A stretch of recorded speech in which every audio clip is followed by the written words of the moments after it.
Hi friends, I'm Dr. Sonesh Punia from Government College Aron, and today we are dealing with the psychology.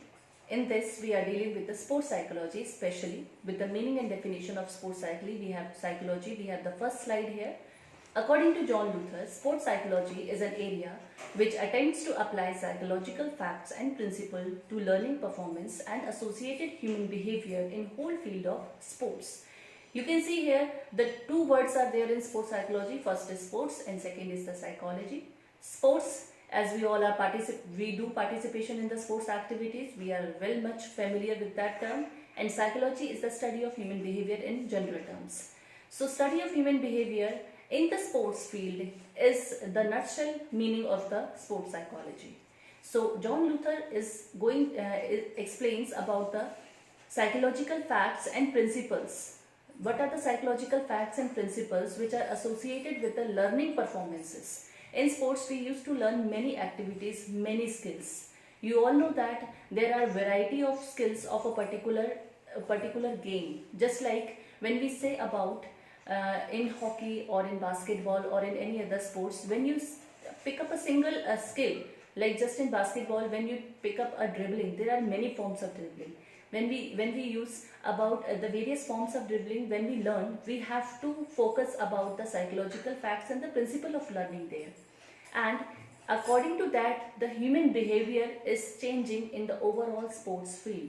You see, the personality of a basketballer is a different. The personality of a hockey player is a different thing. Personality of a footballer is different. So the associated human behavior with the particular skill development with the particular sports is different. So sports psychology deals with the principles, deals with the theory, deals with the different aspects of psychology, which is modifying or molding a sports person's behavior during the whole course of the competition, before competition, during competition and after competition.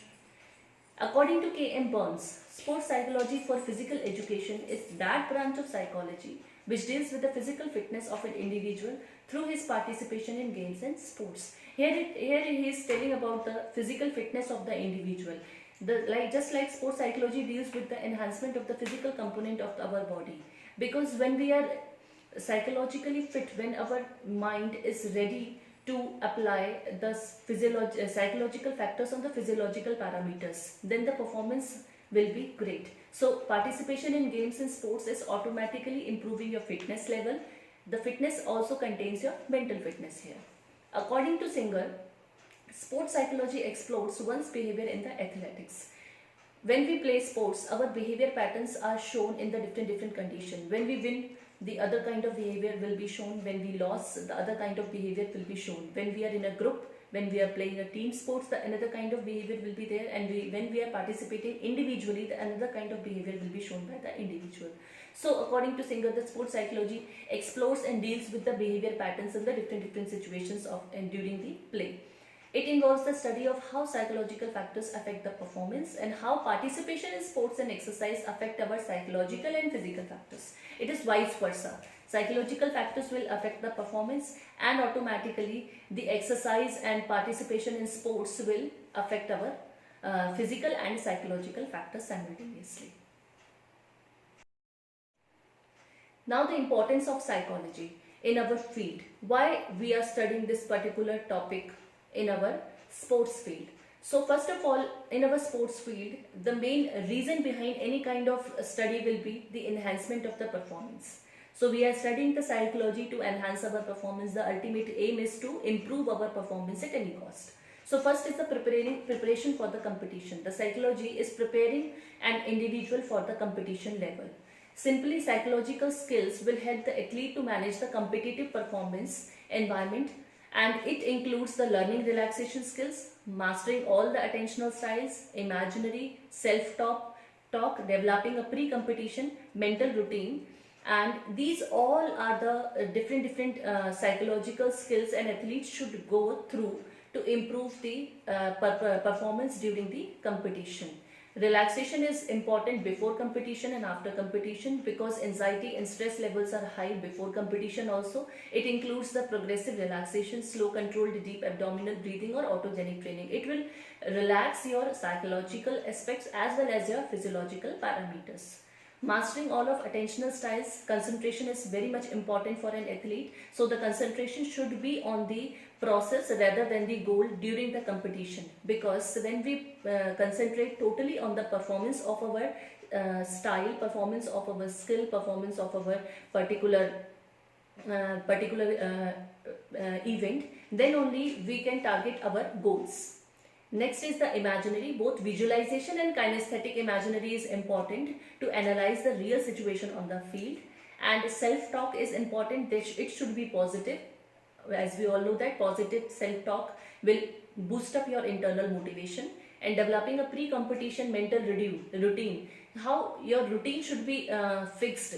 If you will go beyond, if you are directed outward towards your routine, then the psychological parameters will be disturbed. So routine should be followed before the competition. The injured athlete is the next point. How it is going to help our injured athletes. Injured athletes feels three emotional responses: isolation, frustration and disturbances of the mood. So psychology will help to improve the isolation parameter, frustration and the disturbance of the mood. The sports psychologist consultation will help the athlete to overcome the injury and to come back in the field with the proper state of mood. Actually, the mood swings are common in all athletes as well as non-athlete people. But mood swings should not dominate enough so that you will not be able to perform. It should be controlled at proper time, and injury should be treated physiologically as well as psychologically, because psychological setback is also a kind of injury. The third point, we have the enhancement of physiological capacities. As we have already discussed that the physiological capacities run along with the psychological capacities. Physiological capacities include strength, speed, flexibility, endurance. All these are physiological capacities. And motivation plays a major role in enhancement of these particular capacities. It is well known fact that psychological capacities or powers can increase the physiological capacities of the individual, because as your psychological aspect will be, the same will be your physiological performances. For example, when you go to a class and your mood is not to study, your mood is not to study, and you have some particular tension in your hometown, so your whole focus will be on your family side. What will be happening there, what were the incidents going on in this particular time. So will not be very much attentive towards the class, and you will not learn anything there. Same ways, the psychological factors affect in the field also. When you are coming to practice in the evening and your mind is not set to practice that particular thing, so you will not learn anything. So in the competition, you are focusing on competition before, but just before the competition, anything happens to your family members, anything mishappening is there, so your whole focus will be diverted and you will not perform well in the competition. So enhancement of physiological capacities depends upon the psychological factors. Next point, we have the learning of the motor skills. Motor skills includes the learning of your neuromuscular coordination. Actually, it is well established neuromuscular coordination will be there, then the motor skills learning will be easy. So when a child grows up, you see that he learns to toddle first, then he learns to walk, then run, then the basic locomotor activities. So these all activities are used in a particular game also. You run, you jump, you skip. So all these motor activities you have to learn. And in learning these motor activities, the psychology of an individual is very much important. If you are learning a new skill and you're learning a new skill and you're not ready to learn it, you don't need it in your life, you don't think that particular skill is important to learn, then you will not learn. So readiness is one of the factors which makes you psychologically ready to learn the things physically. Next we have the understanding the behavior. Sports psychology helps to understand the behavior of the coach, the players, teammates, and it involves the behavioral aspect of everyone in the sports scenario. everyone which is included in a particular sports competition, they all put pressure on the athlete in some or the other way. So behavior of all these people should be positive towards an athlete to make him understand that we all are supportive to her or him. So understanding the behavior, the psychology helps us, the sports person, to engage in a particular sports competition to learn about the behavior of the coach, how the coach is feeling when he is doing some other or the other kind of activities. So coaches also came to know that about the interest, attitude towards the physical activity, instincts, drives and personality of the sports person. What is the interest of that particular sports person, whether he want to play forward or he want to defense.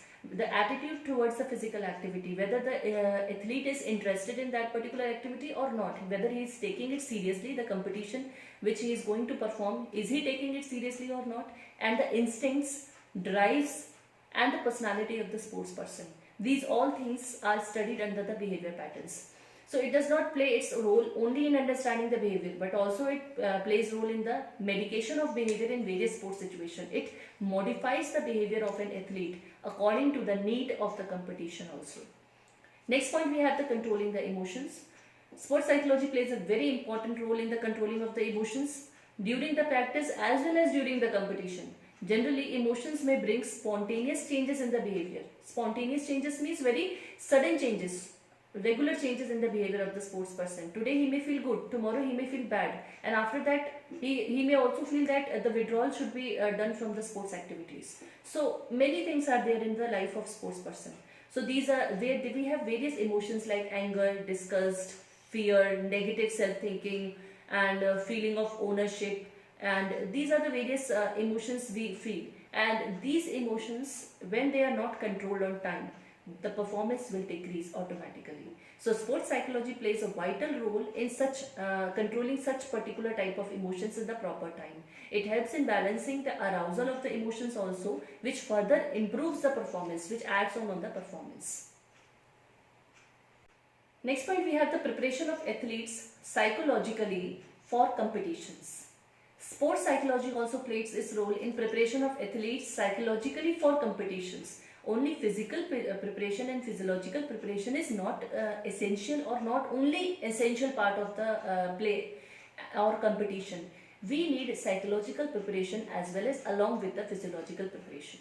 So it has become a trend to give psychological tips before the competition, because when we give psychological tips before the competition, the athletes boost up, they get self-confident, they get motivated from inside. These tips can be given by the coaches, these tips can be given by their parents, these tips can be given by their belongingness and the loved ones which are near about and who are thinking positive about him. So sports psychologist services are required with a national level and as well as international level terms, and they create the will to win in the players. Next point and the last is the role in the emotional problems of the sports person. Stress, tension, anxiety, as we all know that they are very problematic kind of terms, and these terms will create problem to the athlete also. So these are natural, and they have to come during the competition, and they will be coming during the competition. We have to control them with the help of the psychologist. So here may be some other emotional problems such as depression, frustration, anorexia, panic attacks. So the knowledge of sports psychology may be helpful in such particular situations. So the coach athlete should be aware about the particular emotional setbacks and the symptoms, so that he can control himself, or he can tell the coach so that he may have some idea to control those particular panic attacks, to control those particular frustration or depression aspects. So the techniques of relaxation and concentration for stress management can be applied on sports person who are under such kind of problems. So in conclusion, we can say that the sports psychology plays a very vital role in enhancing the performance of the sports person, and it is a very important factor which deals with the mental qualities such as concentration, confidence, emotional control and commitment, etc. And these all things are important for the successful performance in the sports and games. So our goal is only to enhance our performance, and the sports psychology is boosting up, it is enhancing the performance of the athletes. Thank you.